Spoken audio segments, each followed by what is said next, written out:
Long ago, in the great land of the Luo people by the shores of Lake Victoria, there lived a mighty warrior named Luanda Magere.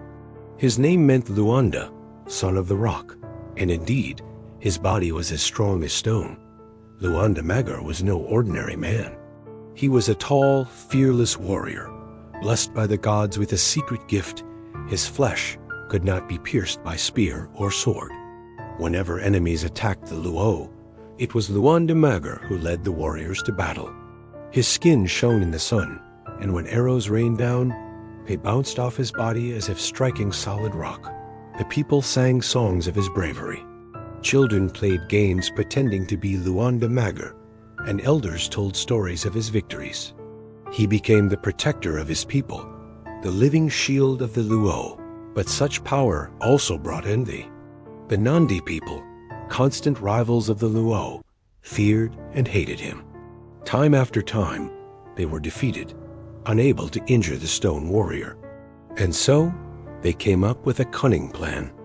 One day, the Nandi approached the Luo with smiles instead of spears. They spoke of peace, of ending the endless wars. As a sign of friendship, they offered their daughter in marriage to Luanda Magere. The Luo elders hesitated, suspicious of such a sudden gesture, but Luanda Magere, proud and confident, agreed. He took the Nandi woman as his wife, never suspecting the hidden trap. Life continued, and the Nandi woman became part of his household. But she had one mission, to uncover the secret of his power. Luanda Magere, strong as stone, fell sick only once in a while. And whenever he was unwell, he would ask his wife not to cut his skin for medicine, but instead to cut his shadow. Yes, the secret was this. His life, his flesh, his very soul were not in his body, but in his shadow. One night, when Luanda Magere was sick, he told his wife, "If you ever need to heal me, cut herbs, and rub them not on my body, but on my shadow." The woman nodded, but inside, she now carried the weapon that would destroy him. She waited for the right time. One evening, she ran back to her Nandi people and revealed the secret. "You cannot wound his body," she told them, "but strike his shadow and he will fall." The Nandi rejoiced, and they prepared for war once again. When the battle cries rang out, Luanda Magere stood at the front as always, tall and unshaken. Spears and arrows rained upon him, bouncing harmlessly away.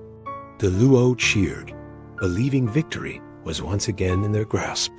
But among the Nandi was a warrior who remembered the wife's words.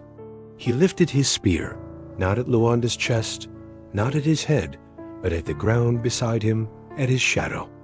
The spear struck true. Luanda Magere staggered. For the first time, the invincible warrior felt pain. He roared, a sound like thunder, shaking the earth. The Luo watched in horror as their protector fell to his knees. His body turned stiff, harder and harder, until at last he turned entirely into stone.